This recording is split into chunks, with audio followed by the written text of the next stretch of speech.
Namo Buddhaya. Good evening. Welcome to the Buddha Dharma TV. I'm Lisa Chu. First, before we start our program, here is a group of Buddhist monks paying homage to the Supreme Buddha. Namo tassa bhagavato arahato samma sambuddhassa. Namo tassa bhagavato arahato samma sambuddhassa. Namo tassa bhagavato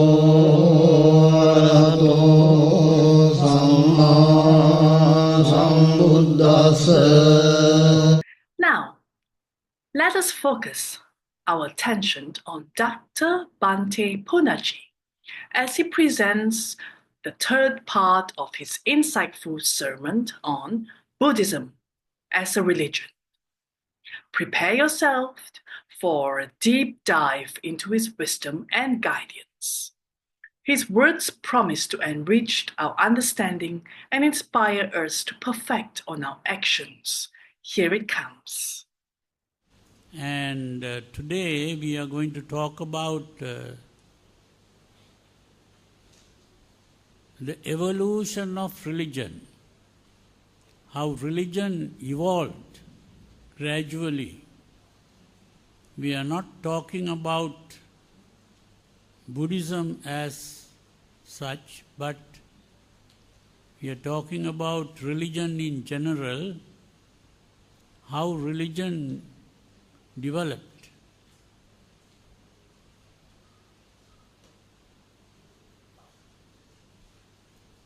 We said religion was an effort to solve the problem of existence. We are looking at it from a humanistic point of view.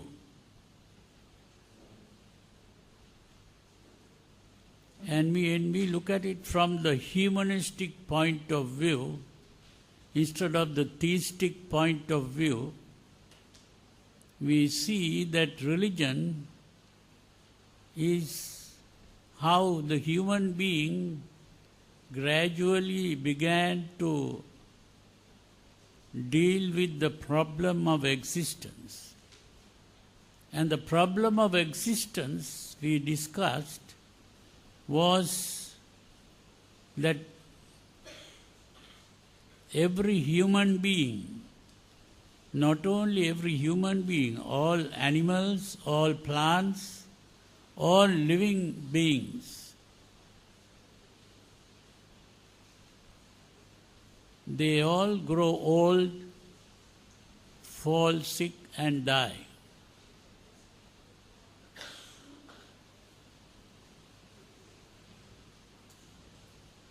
There is a lot of space in front. If you like, you can come and sit in front.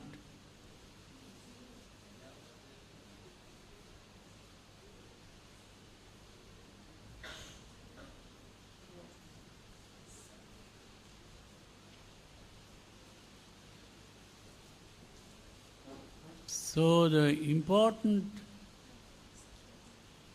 thing is this problem of existence, which is that other animals and plants may not be able to understand this problem properly because some animals are just living unconsciously. It is the human being who can become fully conscious, at least to some extent. Even that is not the full consciousness, but we are conscious of a world, and we are also conscious of a self that is living in the world. And we are also conscious that we are going to grow old, fall sick, and die. everyone likes to be born, or at least the parents like the children to be born, but they have even birthdays and celebrate birthdays. But when they begin to grow old, they are not happy about that. And when they fall sick, they are not happy. And when they die, they are not happy about that. So they forget that to be born is to grow old, fall sick and die. And that is, if they don't die early, because death can come not only for old people, death can come even for the child just born. And a person can die even before birth, in the mother's womb. So you see, life is not such a pleasant thing.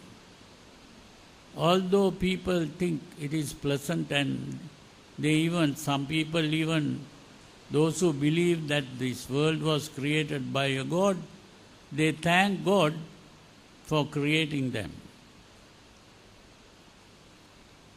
But if we understand this properly, we won't be thanking God. Because to be born is to suffer.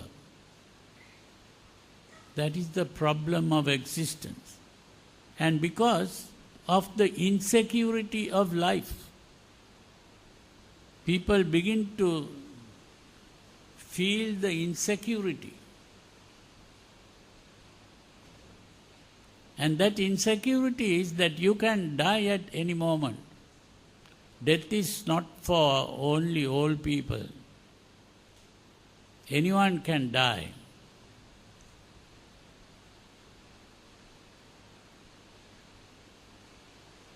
And so that means that is the insecurity. Now, small children, when they are feeling the insecurity, they can run to the mother or the father. But when they grow old, who is going to be the person to run to? There is no one to run to. So, what most people do is, they create an imaginary person to whom they can run. Either they think of the dead grandparents, or maybe they think of a God who controls the universe. These are all imagination. And that is, they are running from reality into a fantasy. Fantasy is an imaginary thing. So, to solve the real problem, they are running into an imaginary world. And they speak of having hope. Hope means an expectation that they are going to heaven after death. And in that heaven, there is no death and there is no unhappiness. She will be living happily ever after. That means there is eternal life and eternal happiness in heaven. But that is all in the imagination. No one has seen this heaven and no one has seen that God. So it's very important to understand that that is only not a real solution, but what is called a placebo. Placebo is like a pill you take when you are sick, just to get the feeling that you have taken some medicine, treatment, but it's not a real medicine. So in a similar way, this belief can help them to feel secure till they die. The important thing is that the Buddha solved this problem in a different way. He saw that this problem was a psychological problem, not a physical problem. That we'll get on to later. But the important thing is that this problem of existence, which is the insecurity of life, is what started this thing called religion. At the beginning, because the human beings were feeling weak, they were feeling helpless and weak, just like the child. So they wanted strength, power, and they created this imaginary power that certain words, when recited, will bring power, or when certain rituals, when conducted, will get power. And that is what is called magic. So magic is where the human being begins to think of power to control nature or to control circumstances using a magical power. That was magic. But of course, gradually people began to realize that magical power doesn't really work. So they began to think, by trying to control magical powers, or using magical powers, we can't control the universe or nature. The powers of nature are more powerful than all the magic of the human beings. So therefore, the next thing is to become humble and bow down to the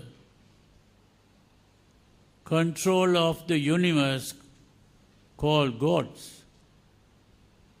And by bribery and offerings and appeals for help, we might be able to get these supernatural powers to help us. And that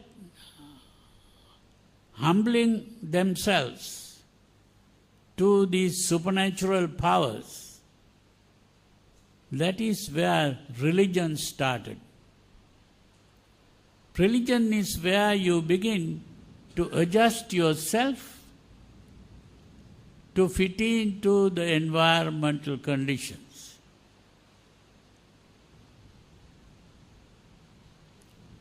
Religion and magic are two different things. Magic is trying to show your own powers to control the universe. In religion, we show our humility and worship nature or the world or the controllers of the world, the gods. And we begin to adjust ourselves. That is religion. But at the beginning, it was simply the worship and prayers to these gods. That is the beginning of religion. But what happened was the human beings began to realize that even after worshipping and making sacrifices, still the problems are not solved. So they began to think, well, maybe because we are bad people behaving badly, so we have to begin to behave in a good way and then pray to the gods. Then they will help.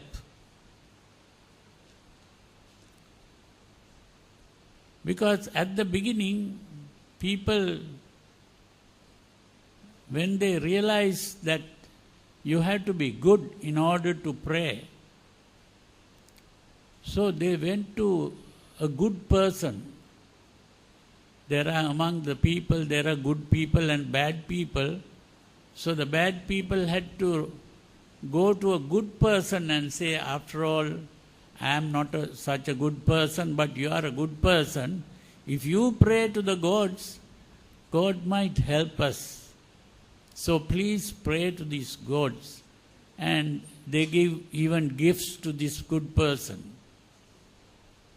So that good person prayed, and then they thought God will help. So the good people thought, this is a good job for us. These people are coming to me and asking me to pray for them.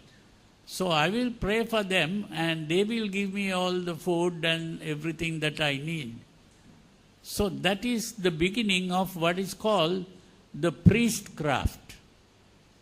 These people who were good people became the priests, and they were praying for the other people. That is the priest. But unfortunately, even after the priest started praying, still the problems are not solved. So what can they do?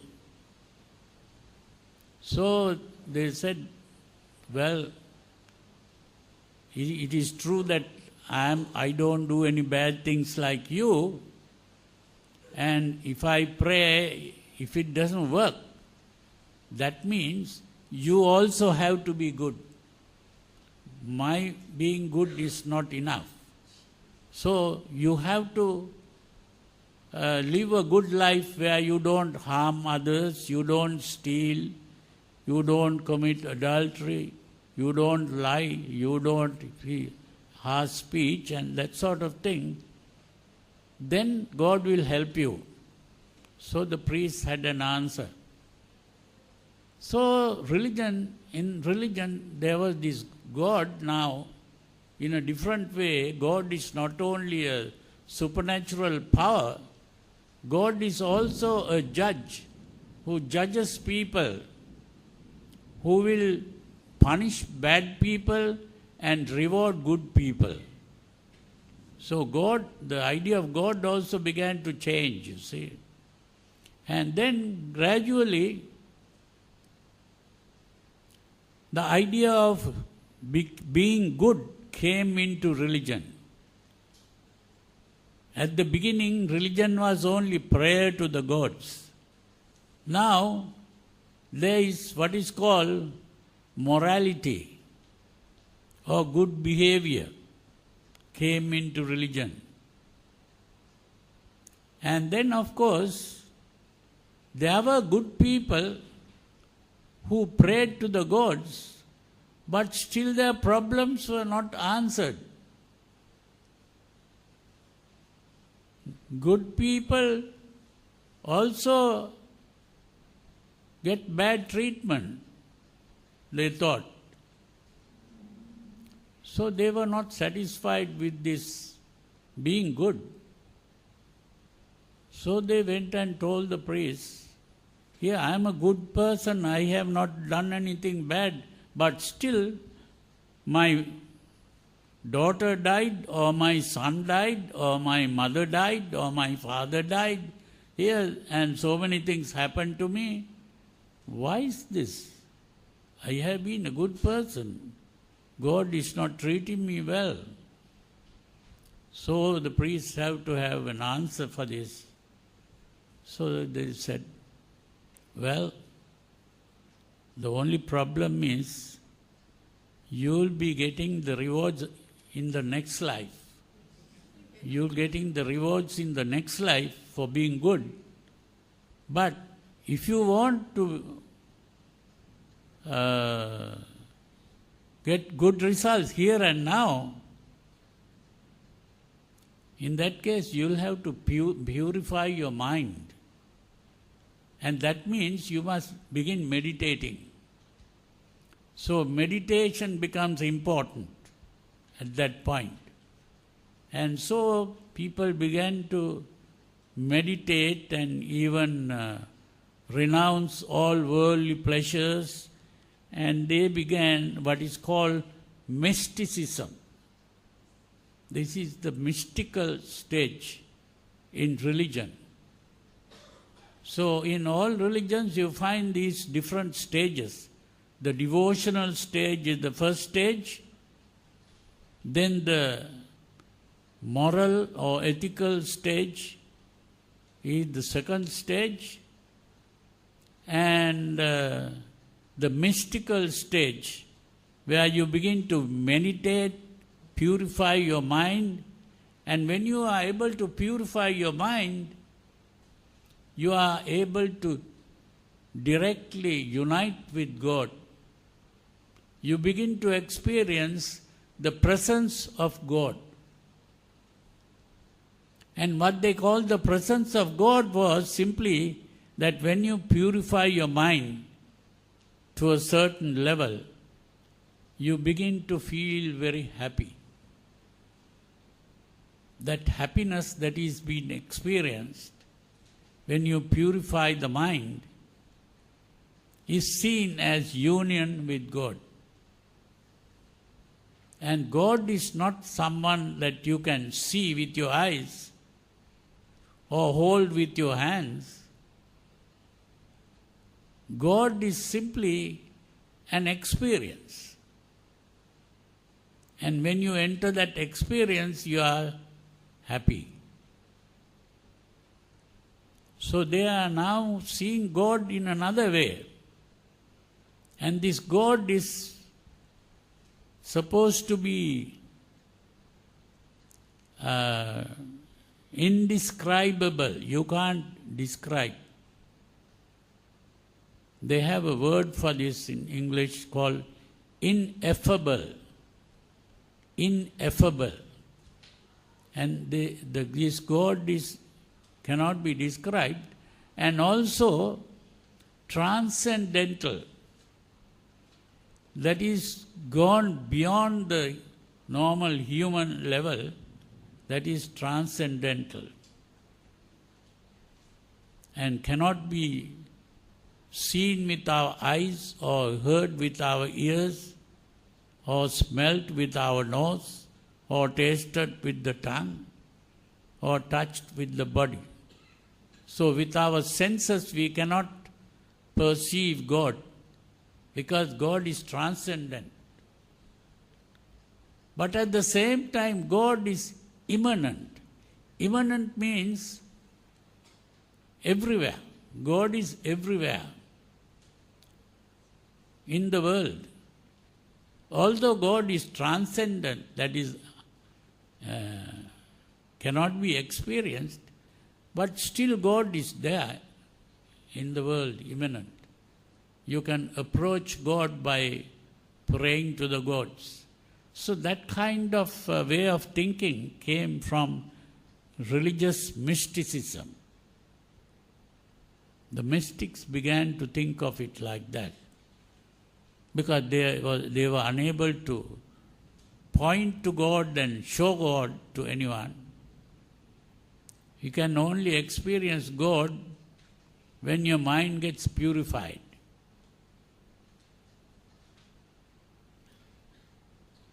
Now, a stage beyond this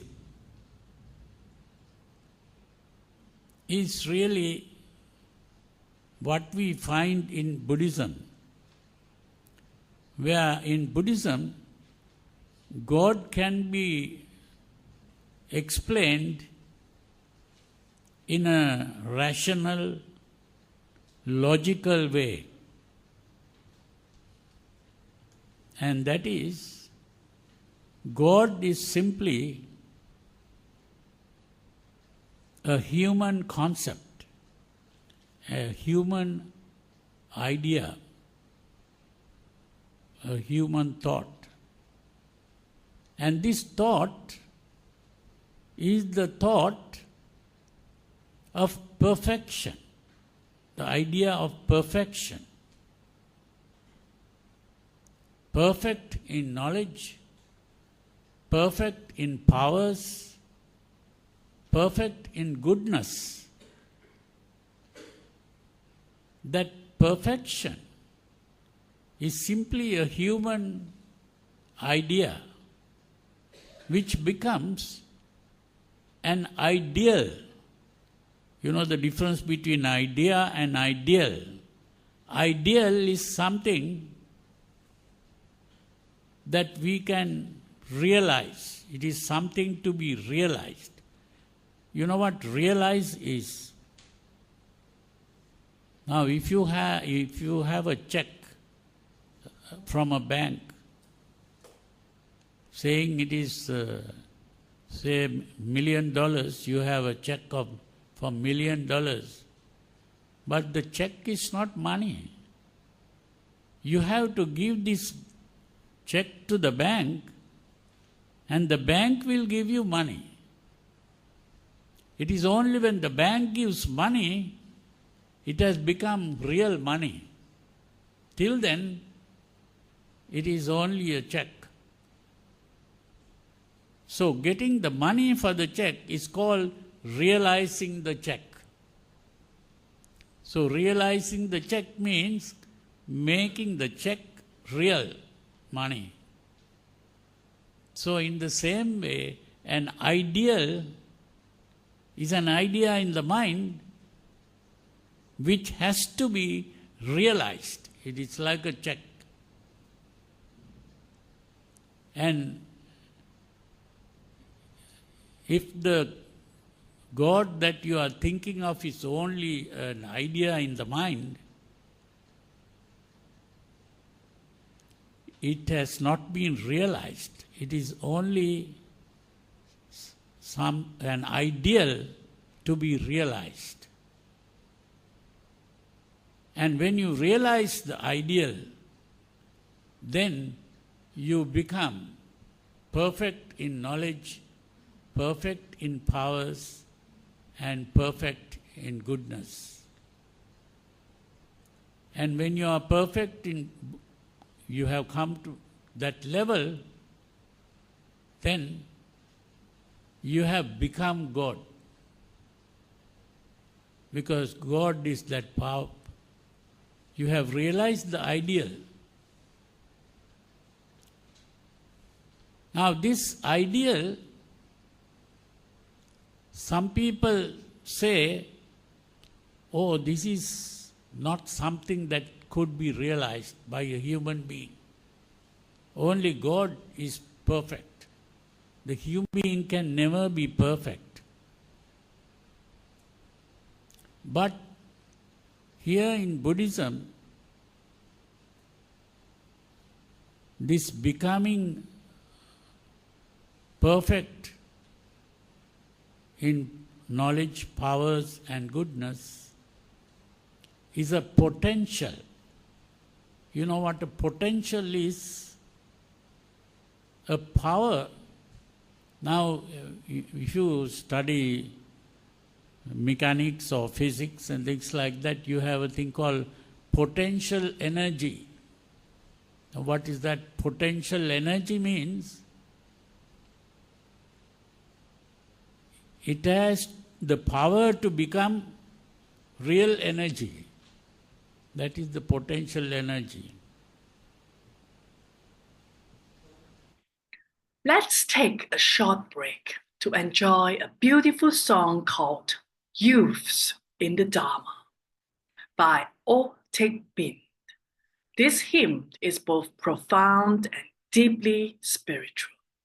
Let's come together and experience this beautiful melody and meaning.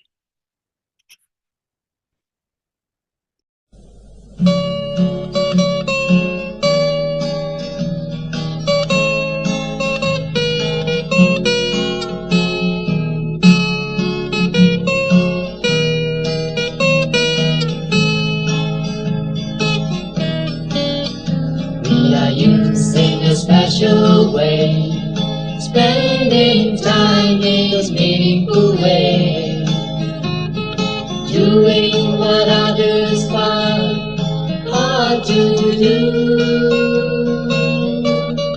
For we all learn to take up life, helping others while we strive. For every walk of life, no matter who,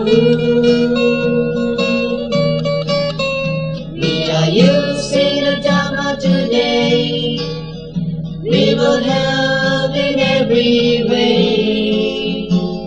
The Buddha came to light up the world, taught the truth to everyone. Let your heart be always good and kind, loving kindness ever in your mind, sharing and caring for all, you and I. Come, my friends, together, you and me. Let us cross this restless sea.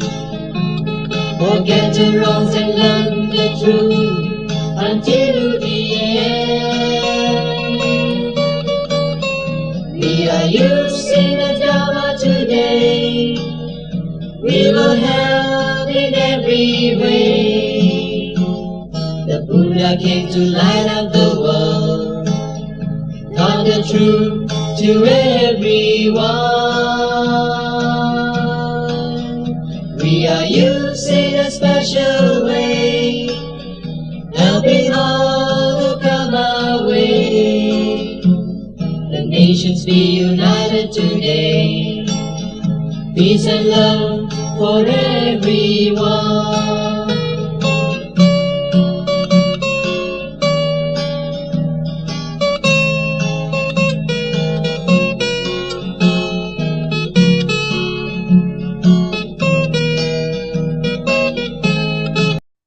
Please welcome the most venerable Ajahn Brahmani from Norway. He first became interested in Buddhism and meditation in his early years of 20. Before he was fully ordained, he was an 8th preceptor. His knowledge of Pali and of the sutras is excellent. Please welcome Ajahn Brahmani to talk on the superpower of patience. This is part 1 of his talk. Anyway, so welcome everyone. And we're going to talk a little bit about, I think, what is the title? Superpower of patience? And it is actually, it's interesting, in the sutras they have this word, it's actually called the Kanti Bala. Bala in Pali means like a power, yeah?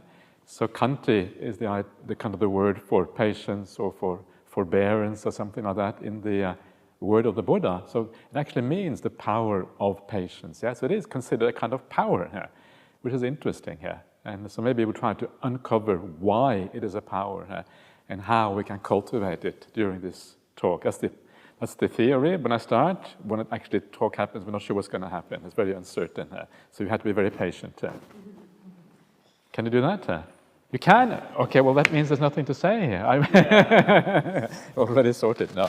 So just messing around, because I'm a kind of disciple of Ajahn Brahm. He always messes around, so I kind of have, trying to kind of follow up on his kind of ways of doing things. But I want to start with just considering the kind of modern society a little bit, because we seem to live at times when there's very little patience around. Yeah, everything is kind of as instantaneous gratification as we can. So much entertainment and things available on the internet, and it seems like we are becoming very short-tempered almost because of these things as well. The internet, creates all sorts of problems for us and all sorts of arguments and people doing all kind of crazy things. We're becoming maybe slightly less civilized. Is that true? We're becoming less civilized? Maybe, yeah, maybe not entirely sure, but sometimes it feels that way, especially if you are active on the internet and people say all kind of bad things. And there's a lack of patience, I think, sometimes, a lack of forbearance, a lack of standing back, a lack of mindfulness, a lack of clarity about what we're doing. Yeah. And I think that is kind of one of the scourges of our modern life with the internet and all of these kind of things. So I think it's time to kind of take stock and maybe do things differently. Especially if you're interested in spiritual practice or Buddhism. Yeah, it's kind of a good chance to see if we can look at things in a different way, and maybe we can become part of the solution rather than being part of the problem.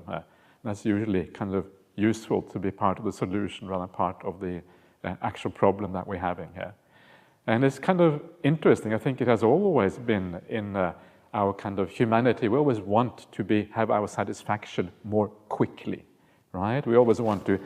This idea of instantaneous gratification, it's almost like in our genes. Yeah, the quicker we can get things, the quicker we can achieve things, the more the better we think things are. Yeah, and so much of our life is about making sure we have enough money. So when you're hungry, your fridge is properly stocked, and you can have something to eat straight away, and you have your internet, so you can get whatever entertainment you want, and you want these things as quickly as possible.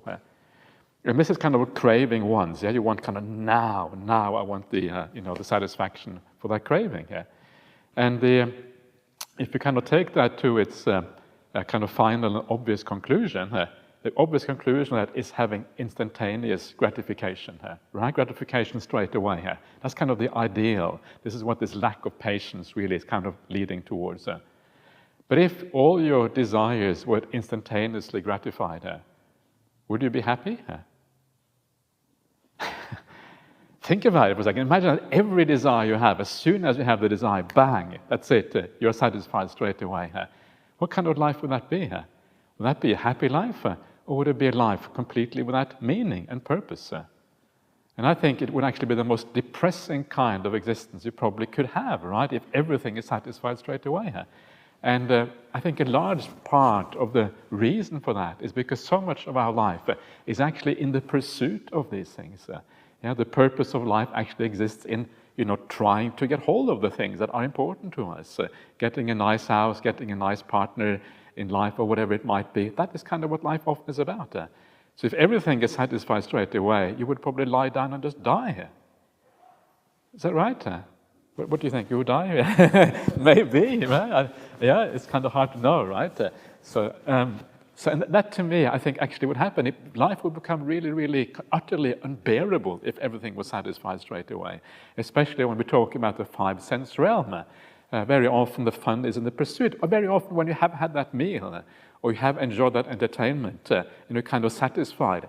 After a big meal or satisfied, you feel kind of empty. Yeah, it's not really all that satisfying. A lot of the satisfaction is the getting to the meal. It's like tasting it and craving as you are eating. Have you noticed very often when you eat a meal, it's like you're eating one spoon and you're all looking at the plate looking for the next one. Yeah, it's like you're never really satisfied, right? You're kind of always moving forward to something else. The satisfaction is never there. And so the actual achievement of the thing is not very important for us at all. The achievement is often quite empty. It is the pursuit of the goal that often is the meaning of life, especially in this five sense realm that we have, which is really a bit different from the spiritual realm.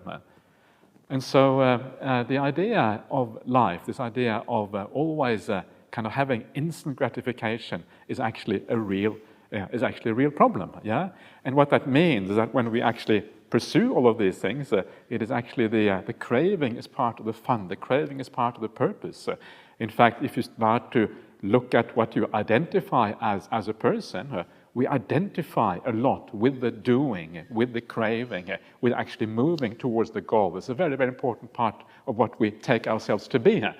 And this, when we talk about the 5 khandhas, for example, the 5 aspects of a person, if you can call it that, one of the most important parts of that is the sankhara khandha, the idea of the will, basically, is what that is all about. We identify with the will, and because we identify with the will, we want to do the things that get us to the results. And so what all of this means in terms of patience, it means that we should never really be too concerned about getting things too quickly, right? Because actually that's not the meaning anyway. It's much better to be patient, wait for things, to allow for things to come, and put in the effort that actually gets us there. And then we will have some kind of sense of meaning in life. Because the effort, the work, is actually the fun very often. That is actually the purpose and the point of all this. But that is in the 5 sense realm. And as a spiritual practitioner, we usually want to go beyond the 5 sense realm. This is kind of part because, and the reason we want to do that is because the 5 sense realm is very often really not that satisfactory anyway. I was just talking now about the idea of when you finally get your full and you finally have happy in the 5 senses. Actually, it feels kind of dull. It feels a bit depressing. It is the work that getting that is interesting. Actually, the joy and the happiness that comes from the 5 senses often is very limited. And the Buddha has this beautiful simile of the dream. Have you heard about the simile of the dream before? One person, okay, you have not heard of the simile of the dream? Okay, good. I'm glad. At least one person I can talk to. So that's really nice. So very often we have this idea, especially in Hinduism, we have the idea that the whole world is is not really real. The whole world is kind of it's like a superficial appearance of things, but the reality behind appearance is actually something else. And it's often compared to a dream, that's the kind of the Hindu idea. In Buddhism, it's not quite like that, but in Buddhism, it's the 5-sense world that we consider a bit like a dream. And it's actually a very interesting idea. And this is the idea that when you have your kind of a vision about where you want to be, where you want to go in the world, the reality never really lives up to the dream or to the vision that we want to get. And this is a very interesting point, and I think it's very important. And it is I just remember when I was young, I was at university, I was dreaming about, what kind of job I was going to have and all these kind of things. I never dreamt of it being a monk, and now I'm a monk. I never even thought about that. But you have these dreams about this job, this kind of girlfriend, this kind of relationship. Everything is kind of set out, and this kind of really glossy kind of idea of the world. Of course, the reality turns out to be very different. This is very different from what I was dreaming. Very, very different. Not the ordinary glossy kind of world at all. And this is always true of our reality. When you get that house of your dreams, actually, the house not as good as you thought it was. It starts to fall apart as soon as you get it, and there's always things going wrong with it, and then a burglar comes and burgles it. When you dream of your dream house, you never think about the burglar, right? Never, I guarantee you. The burglar is completely out of your mind. So the reality is always far worse. When you get into your perfect relationship, actually, maybe it isn't as perfect as you thought it was. Sometimes the relationships are downright disappointing because the people don't really live up to the standards of our minds. So there's a really big problem in the way we think about the world. It is not what we think it is. What we think it is a made-up dream, and the reality is very, very different. And this is kind of the Buddhist idea of the dream. And my teacher, Ajahn Brahm, he has this very nice idea about how to kind of break through that delusion, the delusion of things and how things are not as real as they are. And he said that you should always ask the question, and then what? That's a really good question. I don't know if you have seen when you see a Western movie, right? At the end of the Western movie, the hero rides off into the sunset, and it's got the cowboy, has the cowgirl, and they kind of ride off, and they're happy ever after. That's kind of the idea you get, right? Ajahn Brahm said, well, as soon as they ride off into the sunset, you should ask yourself, what happens after they ride off in the sunset, right? They go back home, they have to wash the dishes, vacuum. Actually, maybe not vacuum because this is a cowboy movie, but whatever they did in those days, right? Sweep the floor or whatever.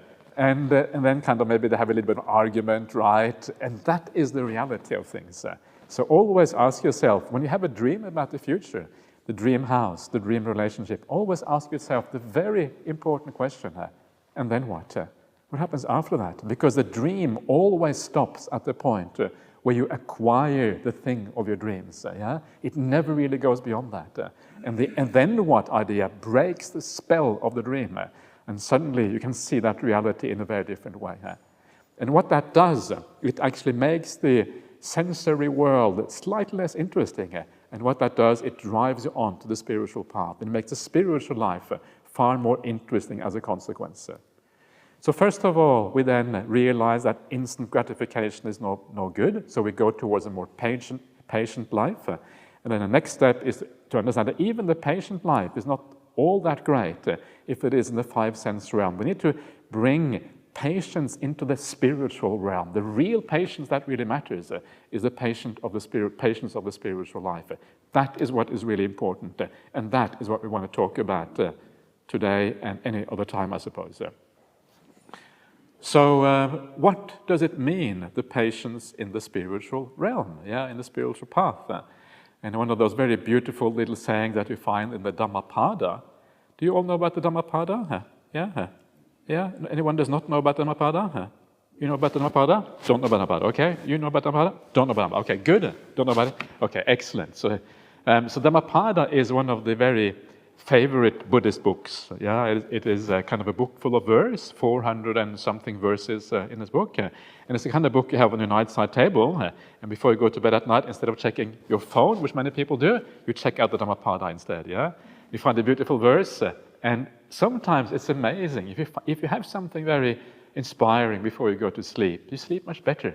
Because you feel a bit uplifted, you feel a bit better about yourself, and that kind of helps.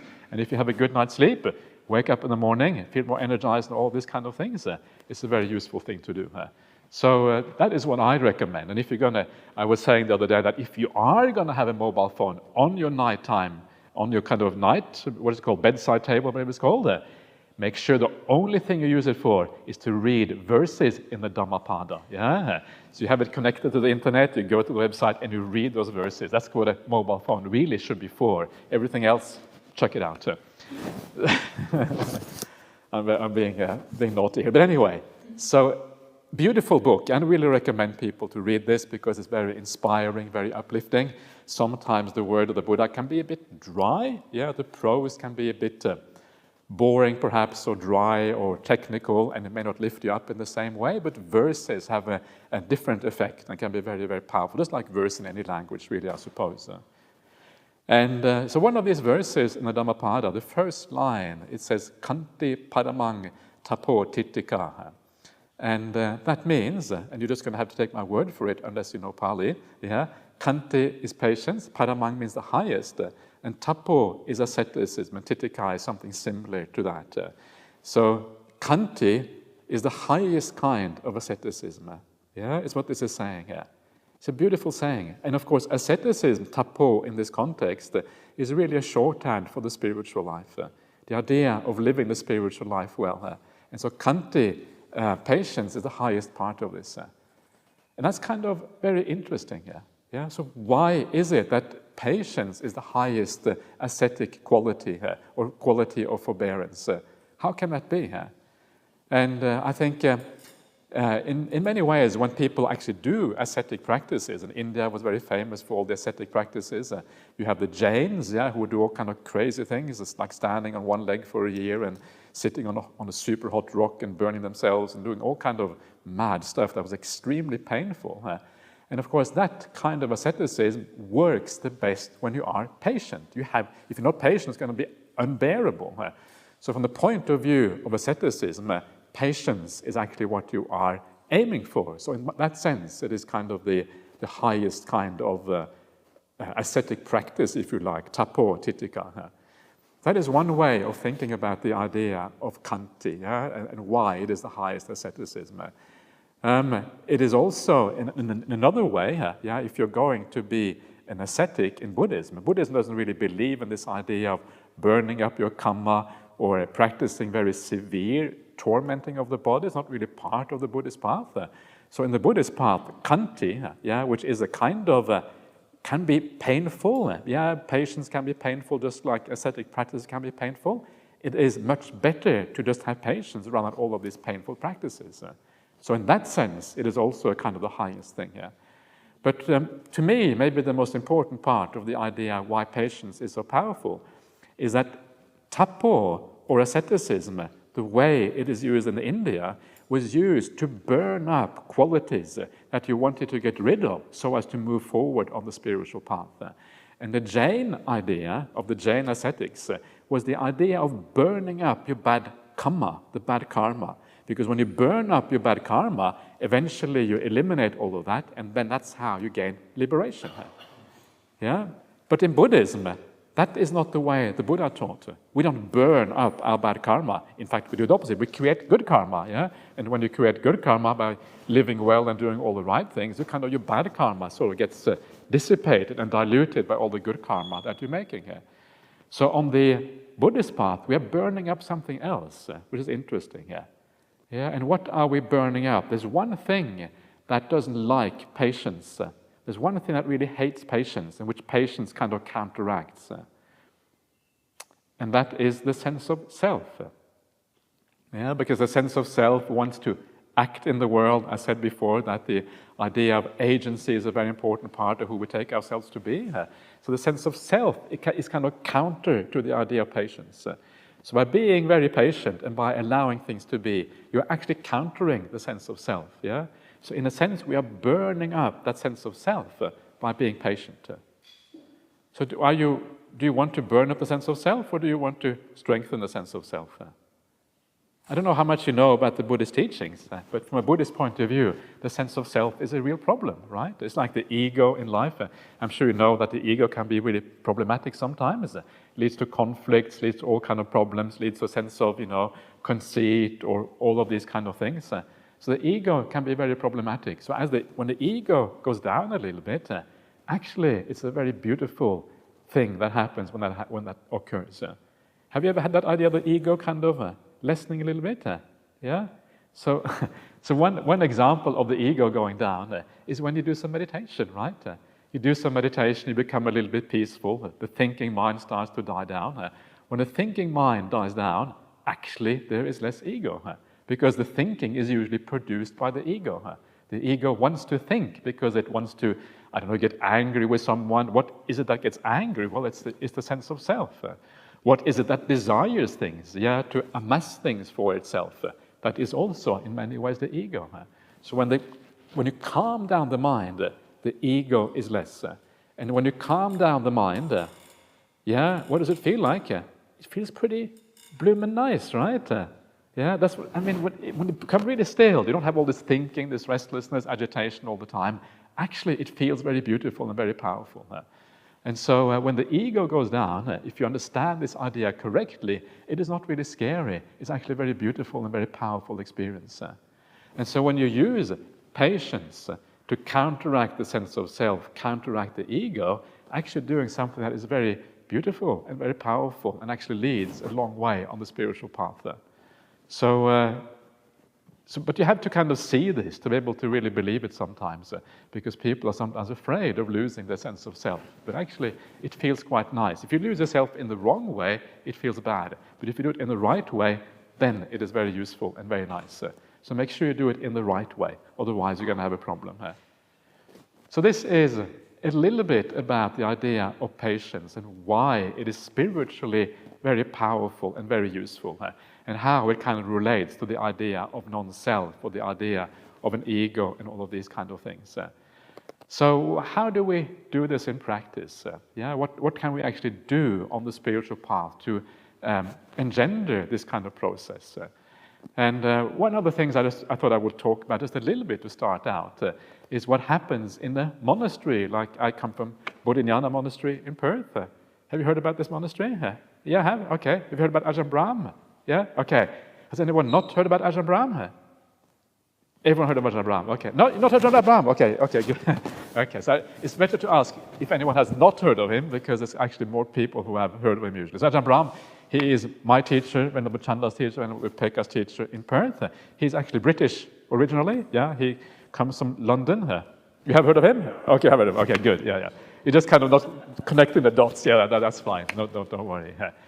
So, and it's very interesting how he runs our monastery, yeah, because that has this idea of patience about the way he does that. And it's very fascinating, yeah. Because Ajahn Brahm never tells anyone off, yeah. He just allows things to kind of flow, right? And one of two things happen. Either you can't deal with it, yeah, and it's kind of too difficult and whatever, and you realize you weren't the right person for monastic life or whatever, and you leave the monastery, or you start taking responsibility for yourself. If you have a teacher who always kind of tells you what to do and you go this way and that way, it's almost as if it's difficult to take full responsibility for yourself because you expect the teacher to always tell you what to do. But with someone like Ajahn Brahm, you can't do that. Ajahn Brahm, you come to Ajahn Brahm and you complain about something, he will just say, oh yeah, very good, okay, carry on. And you, what? And this is kind of Ajahn Brahm, very good, carry on. It's kind of his mantra, right? And it's actually quite a nice mantra. Or anything, whatever you say, he will normally say just very good, carry on. And if you say, oh yeah, this other monk behaved really badly, yeah, or Ajahn, please say something to this other monk, yeah, he's kind of lost the plot, yeah, please bring him back into the fold again. Ajahn say, oh yeah, very good, carry on. And he will never say anything at all to this other monk, yeah. This is Ajahn Brahm for you. And of course, there are situations where he would, because there are situations where it really is too bad, yeah, and it's kind of over the top. And of course, then he will take that responsibility because he is the leader of the community. But what happens after a while is that you start to realize you cannot rely on Ajahn Brahm to tell you off every time you do something wrong. He's not going to correct you, yeah. What you have to do is look after yourself. You have to take responsibility for yourself. Yeah, you are the final decider on what is right and what is wrong.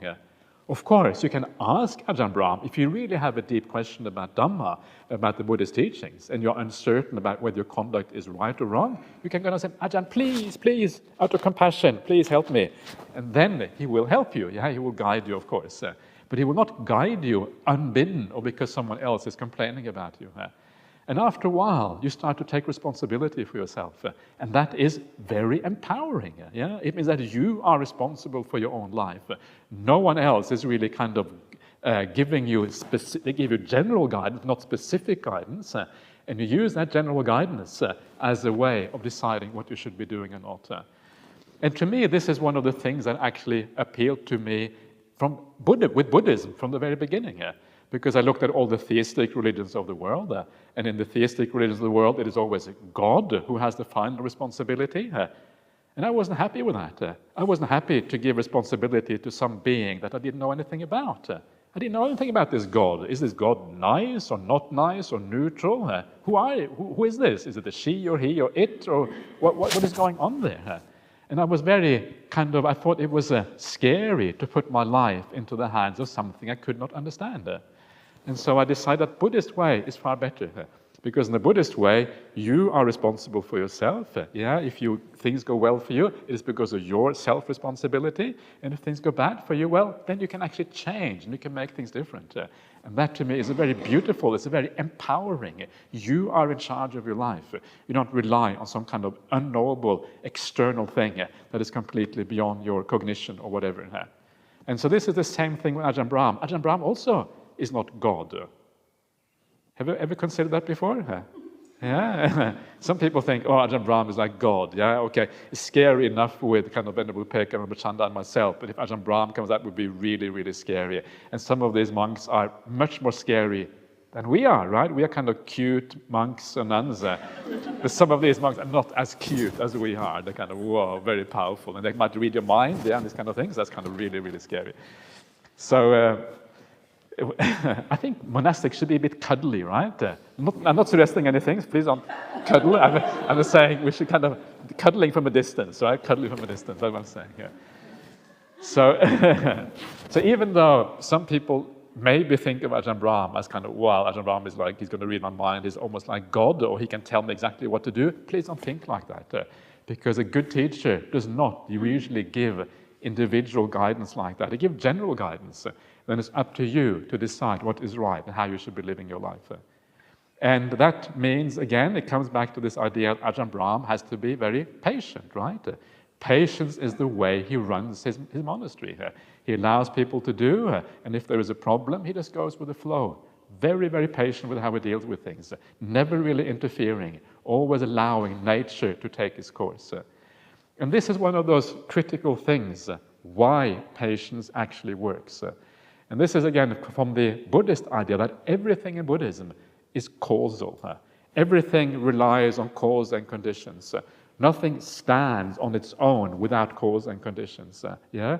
So if that is the case, if you want to meditate, if you want to make spiritual progress, the reason why you make spiritual progress is because the causes and conditions have been put into place. And then the path progresses by itself according to nature. Yeah, Buddhism is really an idea of natural phenomena, how natural phenomena evolve. That's kind of the idea of Buddhism. It's all really about nature, about the nature of the mind, not kind of the physical world, of course, but it's about nature, how natural phenomena evolve according to cause and conditions. And if things evolve according to cause and conditions, if things are according to a kind of the natural world, if you like, yeah, they are like an expansion of the laws of physics or the kind of the usual laws of nature, but it has the laws of the mind. If that is the case, then doing something to try to hasten the laws of nature is not going to work. Right? If things happen according to causality, you have to allow that causal process to happen, giving it time to work out. Then things will happen as a consequence.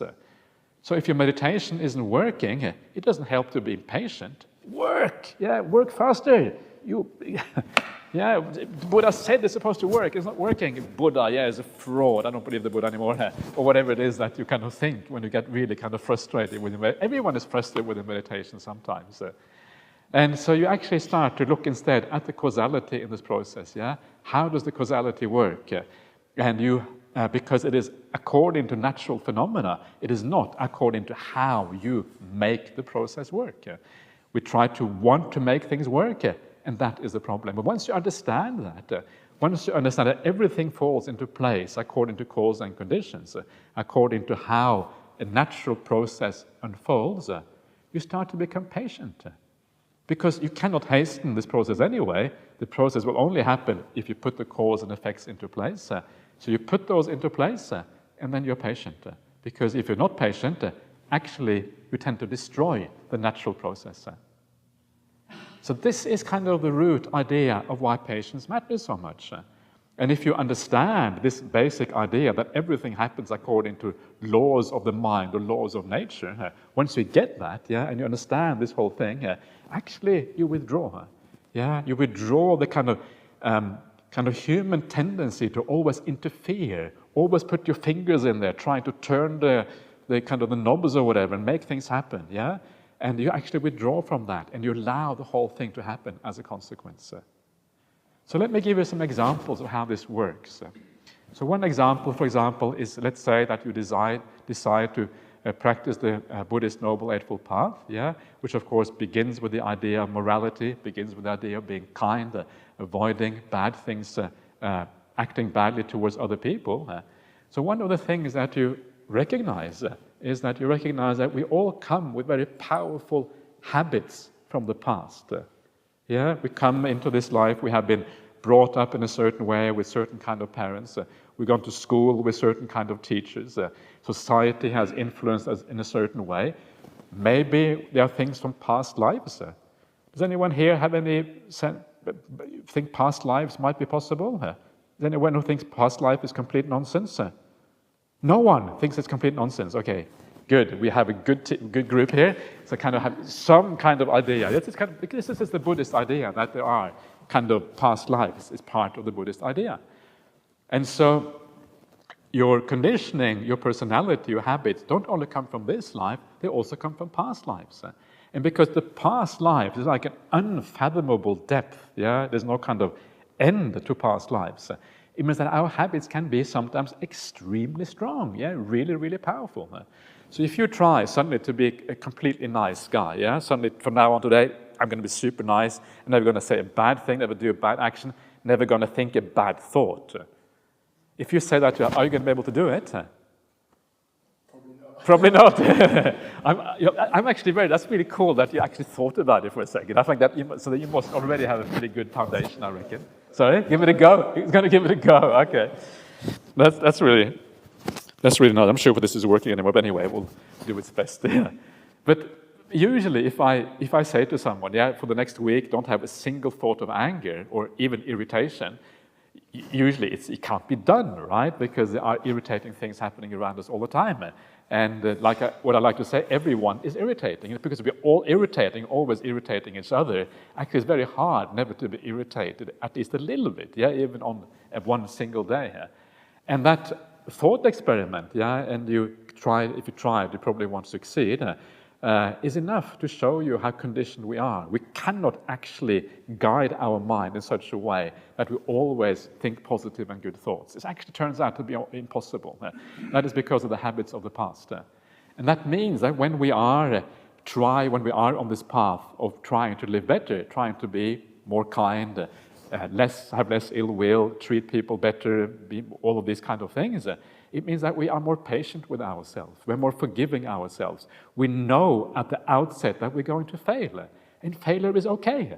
This is patience with yourself, and this is kind of the idea here. So when we set the bar very, very high, to a very high degree of morality, if you fail to clear that bar, which you will, it's very easy to feel sad. Oh, I can't do it, I'm hopeless, and these kind of things.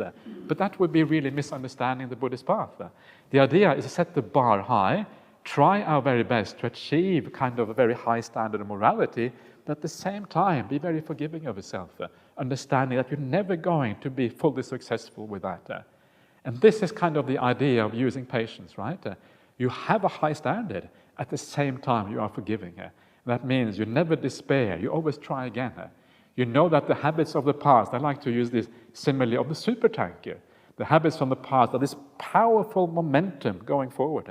And because the momentum is so powerful, it takes a long, long, long time to turn that supertanker. I don't know if you've seen this supertanker, these enormous ships, half a kilometer long, weighing 500,000 tons or something like that. They're ridiculously large vessels. And they take kilometers to turn around, yeah, sometimes tens of kilometers. And we are like that. It takes a long time to turn around. So we need to recondition slowly, slowly, slowly. And eventually we start to get it. So be very patient with yourself. Be very caring. Look after yourself. And what you will find when you do that is that if you get angry with yourself for not being able to live up to your own standards, you're actually blocking your ability to learn from your mistakes.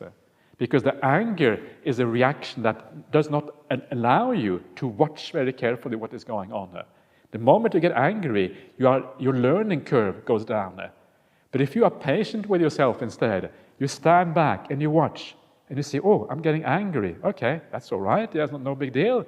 And then you watch, and then you learn why you're getting angry. You can see what's going on. Okay, this person was irritating. Okay, why were they irritating? Are they really irritating, or is it just my perception? What kind of qualities do they actually have? Maybe they have some good qualities I can focus on instead, right? And you understand the causality of what is going on, then you can change. So patience is actually a very important part to enable change. It enables us to stand back, to watch carefully what is going on, understand the causality that is inherent in all our actions, and then change our habits, change our view, change the way we think, because we understand what is going on. Loving kindness ever in your mind, sharing and caring for all, you and I. Come by our friends together, you and me. Let us cross this restless sea. Forget the wrongs and learn the truth until the end. We are using the Dharma today. We will help in every way. The Buddha came to light up the world, taught the truth to everyone. We are using a special way, helping all who come our way. The nations be united today, peace and love for everyone.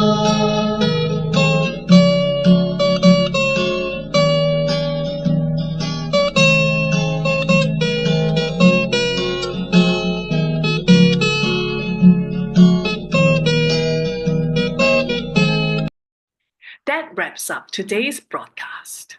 If you have any questions or concerns, please contact us at info@buddhadharmatv.com. We work hard to share the noble, peaceful, and sublime teachings of the Buddha with you, helping you pursue the spiritual path under his wisdom. Please encourage and support those interested in the rational and enlightenment teaching of the Buddha. Thank you for watching. We believe our program on the Buddha Dharma TV will inspire peace lovers around the world. Good night. Namo Buddhaya.